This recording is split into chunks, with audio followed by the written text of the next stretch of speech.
How much would it take for you to interview an internationally wanted war criminal without knowing anything about why he's an internationally wanted war criminal? Well, for the Nelk Boys, that answer is 1.6 million views. Nelk is a YouTube media company that got their start through like vlogs and pranks, and they somehow weaseled their way into being pretty influential when it comes to politics with their Full Send podcast. They've interviewed Trump a few times, they've interviewed Elon Musk, and their most recent guest was the most loved person on the planet, Benjamin Netanyahu. I wasn't sure if I was going to make a video about this, but I kept seeing this clip from the beginning of the podcast where these two guys are just so giddy that they're interviewing someone who's committing genocide. This is probably one of the most, if not the most controversial podcast we for sure the most have ever done. Yeah, 100%. Maybe not the most controversial we'll ever do. Maybe not. To me, this is crazy. Like how far we've come, and we're get to sit down with world leaders. Yeah, it's fucking insane. So. Yeah. I mean, for any backlash, this is just an opportunity, again, you can't really pass up. We are so not qualified to do this. No. That's what's interesting about this. We're just not. We just should not be doing this. Oh yeah?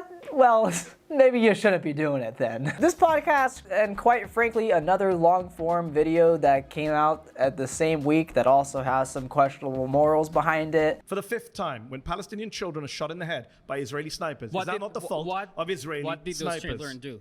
What if they're wearing a suicide vest? They weren't. But what if they are? They're not, though. What if they are? What if they're hell-bent they're on not? killing you and your family? A 10-year-old child, an 8-year-old child, a 6-year-old child. Because this is like I bad said, for you. Lends itself to a broader conversation about like the implications of social media, how it like rewards controversy, and how that just kind of like rots our sense of what is right and wrong. And unfortunately, even if you get a ton of backlash from platforming someone who's justifying the killing of children or platforming the person who is actually killing the children, the companies that are giving a platform to these evil people are still being rewarded through exposure and ultimately ad revenue. It's what happens when you have most of a society that lives on these internet platforms that only have one goal in mind: to keep you on the platform for as long as possible. It creates an environment that pushes people further into these extremist echo chambers. That is why you have a video of like this guy openly calling himself a fascist in front of millions of people. So you don't believe in democracy? No, I don't. Absolutely not. What do you believe in? Autocracy. By who? Honestly, quite frankly, anyone who is in line with Catholic teaching. Are you a fan of the Nazis? I frankly don't care being called a Nazi at all. I didn't say that. I didn't actually say that. I said, are you a fan of the Nazis? Well, they persecuted the church a little bit. I'm not a fan of that. We may have to rename this show because you're a little bit more than a far-right Republican. Hey, what can I say? I think you can say, I'm a fascist. Yeah, I am.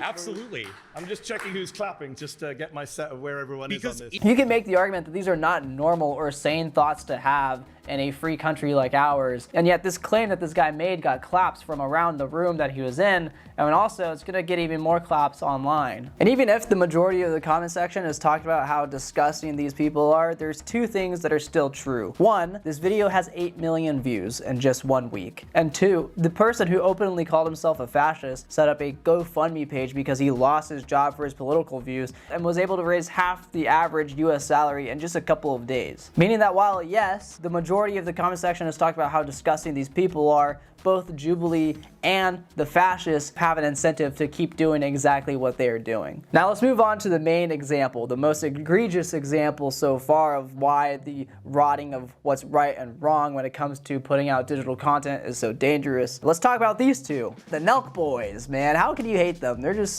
Look at how youthful they are, man. I should preface that like I'm not really the biggest fan of Nelk. I've never really found him to be very impressive. If you want some more context about like what type of people these guys are, this podcast episode started with an ad read for a sports betting platform where the host Kyle says that he can no longer watch a sports game without betting on it. So they say straight up in the first few seconds that they are unqualified to be conducting this interview, which actually kind of just proves that they are completely qualified to conduct the interview in the eyes of the Israeli government. Oh, these guys, they don't know anything about the conflict? They're not going to push back on anything, and they have a massive audience? Let's fucking send in Bibi, dude. The Nelk Boys say that they are here to be educated. And what better source to be educated from than the man who is starving an entire population? Hey, what about that? Why don't you guys ask him about that? Why do they say Israel's like starving the people of Gaza? Well, because we're trying to get the food in, and we let food trucks in, and guess what happens when we let them in? Hamas steals the food, takes the good chunk for itself, then sells at inflated prices. They jack up the prices, and then they sell the food to its population, to its hungry population, if they give them at all. Oh. What? So you listen to this and there's some questions that can arise. Like you can bring up the fact that there's been like reports that refute this claim. You can bring up the fact that like the IDF is ordered to open fire at these like shadowy aid distribution sites that has resulted in an estimated 1,000 people dying just trying to get some humanitarian aid. You can maybe bring up the fact that in the wake of 2 million people facing famine, why not just simply not restrict food access? So there's a lot of questions that you can follow up with this to maybe be like, you know, Netanyahu, like what are you talking about here? So let's see what Steiny says. Steiny, what's your follow up, dude? That's what happens. Why are more Palestinians not siding with Israel against Hamas then? Oh, okay, cool. So you're just gonna let Netanyahu say whatever the fuck he wants. Honestly, this is less of a podcast and more of like let Netanyahu talk about anything for 50 minutes. Like Kyle and Steiny, they barely say anything throughout the entire interview. Honestly, the most that Kyle talks during this video is during the ad reads where he's talking about his crippling sports betting addiction. Transparently, I will say I didn't watch the entire interview because it's kind of hard to listen to Netanyahu speak for any amount of time, but holy crap, dude, the parts that I did watch, he would just ramble on about anything. Like at some point, Netanyahu was talking about how the people that are protesting Israel are being paid by foreign NGOs. He talked about how the people that were criticizing the Israeli strikes on Iran were paid experts. He also says that like gays for Gaza is like chickens for KFC, which is like, I find it funny because like that's literally the meme. Like he did the meme unironically. These are like smaller claims and, you know, maybe inconsequential or whatever. But Netanyahu does say some things that even like the dumbest of dummies can push back on. Well, I mean, I guess the dumbest of dummies wouldn't push back on it. So we come in to take care of the Hamas terrorists, but the Hamas terrorists don't leave the civilian neighborhoods.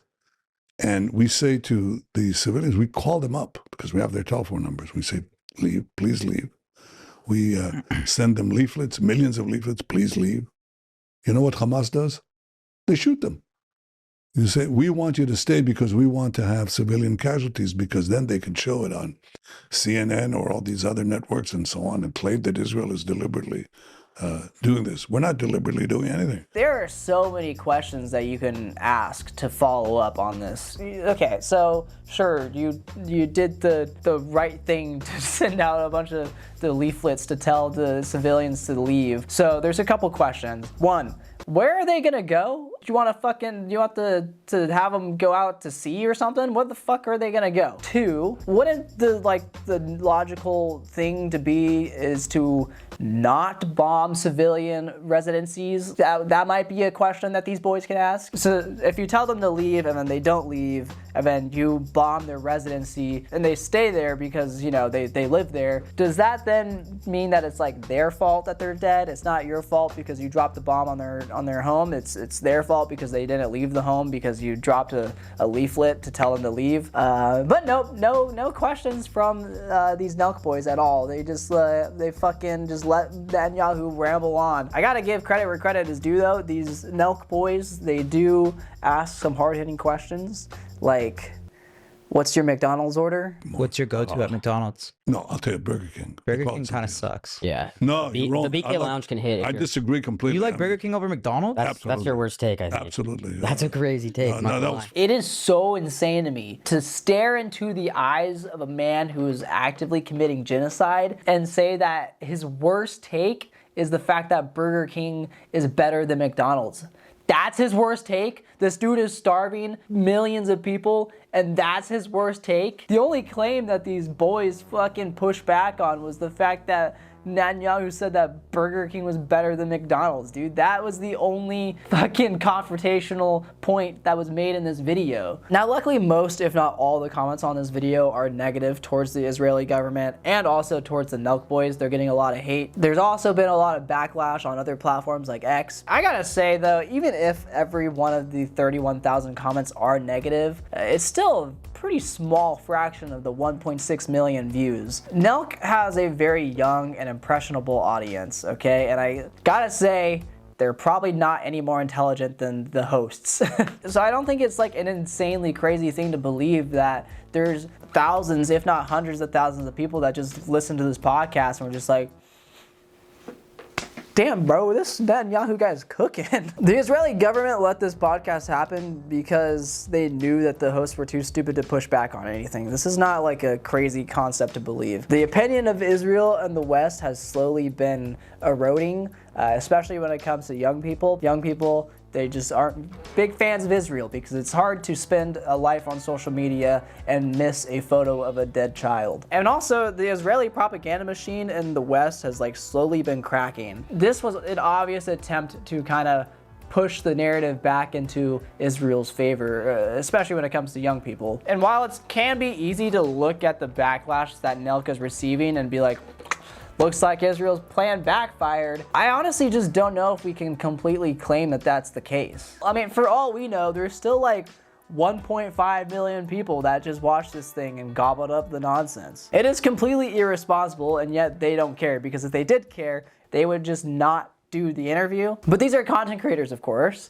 They don't care about the greater implications of the work they put out until after it causes controversy. And then even after it causes controversy, they're still hyped about it, dude. Because through the controversy, people who don't know who the Nelk Boys are will find out who the Nelk Boys are. And it doesn't matter if a whole side of the internet is yelling at you, because a whole other side of the internet will give you thousands of dollars for your GoFundMe. And I'm part of the problem, of course. Obviously, I'm part of the problem. I know for a fact that there's people who are watching this video who do not already know who Nelk Boys are.